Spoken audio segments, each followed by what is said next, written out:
Hello my dear friends. आज हम जानेंगे इंडियन राइटर रविंद्रनाथ टैगोर जी के एक छोटे से drama the poet and the pauper के बारे में। दोस्तों, ये एक सटायरिकल ड्रामा है, लेकिन इस ड्रामा को जानने से पहले हम थोड़ा सा रविंद्रनाथ टैगोर जी के बारे में भी जान लेते हैं। यदि आपको उनकी डिटेल चाहिए, उनकी बायोग्राफी मैंने अपने चैनल पर डाली हुई है, तो आप उसे भी देख सकते हैं। दोस्तों, रविंद्रनाथ टैगोर जी का जन्म 7 मई 1861 को हुआ था और उनकी डेथ 7 अगस्त 1941 को हुई थी और उनका नाम भानु सिंह ठाकुर था। उन्हें हम द बियर्ड ऑफ बंगाल और गुरुदेव के नाम से भी जानते हैं, जो एक मशहूर poet, short story writer, song composer, play writer, essayist, musician and artist रहे हैं। बहुमुखी प्रतिभा के धनी थे। पहले ऐसे नॉन यूरोपियन जिन्होंने नोबेल प्राइज़ जीता। उन्होंने नोबेल प्राइज़ गीतांजलि के लिए 1913 में प्राप्त किया। तो दोस्तों, ये थी रविंद्रनाथ टैगोर के बारे में एक छोटी सी जानकारी। चलिए अब हम अपने ड्रामा की तरफ लौटते हैं। तो आज का हमारा टॉपिक है the poet and the pauper. Poet means होता है कवि और पॉपर मीन्स होता है poor. The person who is extremely poor means pauper. Synonyms of pauper: indigent and destitute.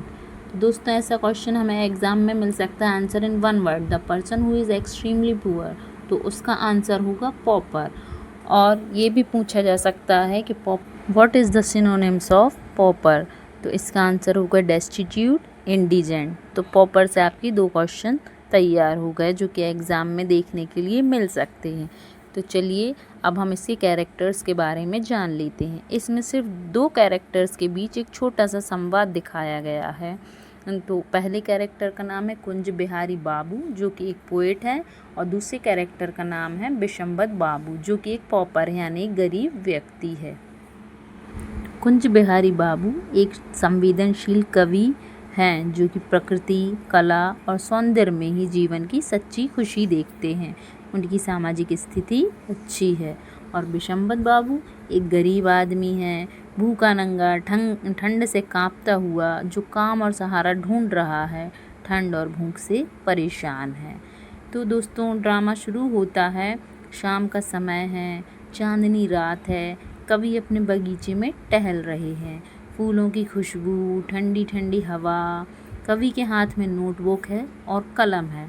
अब बिशम्बत धीरे धीरे बगीचे में आता है और बहुत कमज़ोर हालत में कहता है, प्रणाम साहब, मैं भूखा हूँ, काम ढूंढ रहा हूँ, ठंड से काँप रहा हूँ, मुझे कोई काम दे दीजिए ताकि मैं कुछ कमा सकूँ। तो कुंज बिहारी बाबू मुस्कुराते हुए कहते हैं, देखो आज की रात कितनी सुंदर है, चांदनी फैली है, फूलों से महक आई है, पेड़ पत्तों में कितना संगीत है, इसे महसूस करो। इस पर बिशम्बत उसके दांत बजते हैं, ठंड से कांपते हुए कहता है, हाँ साहब, लेकिन मुझे बहुत ठंड लग रही है, पेट भी खाली है। अब कुंज बिहारी बाबू थोड़ा सा नाराज़ होकर कहते हैं, तुम लोग हमेशा रोटी कपड़ा ही देखते हो, जीवन में इससे भी बड़ा आनंद है, प्रकृति का आनंद। आओ इस बगीचे में बैठ कर देखो, कैसे फूल खिल रहे हैं, कैसे चांदनी खिली है, यह तुम्हारे मन को बहुत शांति देगा।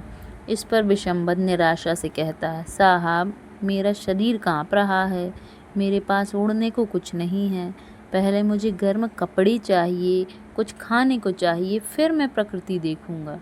बिशम्बत ठंड से काँपते हुए थोड़े से उठने की कोशिश करता है।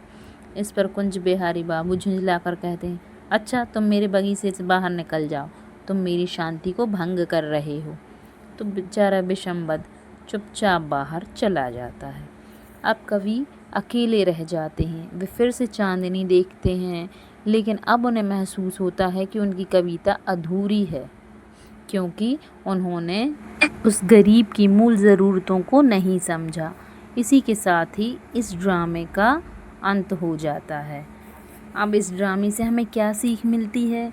इस ड्रामे से हमें ये सीख मिलती है कि सुंदरता, कविता, कला और प्रकृति तभी सुख देती है जब मूलभूत ज़रूरतें पूरी हों, जैसे रोटी, कपड़ा और मकान। अमीर या संवेदनशील वर्ग को गरीब की स्थिति और प्राथमिकताओं को समझना चाहिए। सच्ची मानवीय संवेदना में केवल सौंदर्य बोध ही नहीं बल्कि करुणा और मदद भी शामिल होती है।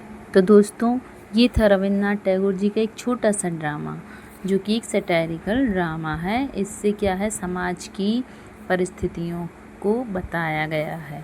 तो दोस्तों, यदि आपको ये वीडियो अच्छा लगा हो तो प्लीज़ मेरे चैनल को सब्सक्राइब कीजिए, वीडियो को लाइक कीजिए एंड कमेंट्स कीजिए। दोस्तों, आपके लिए महज छोटी सी 5 मिनट की वीडियो हो सकती है, लेकिन हमारी कई घंटों की मेहनत होती है। तो प्लीज़ हमें कमेंट्स ज़रूर कीजिए कि क्या कमियां हैं और क्या इस वीडियो में अच्छाई है। तब तक के लिए मिलते हैं अगले वीडियो में। Bye bye.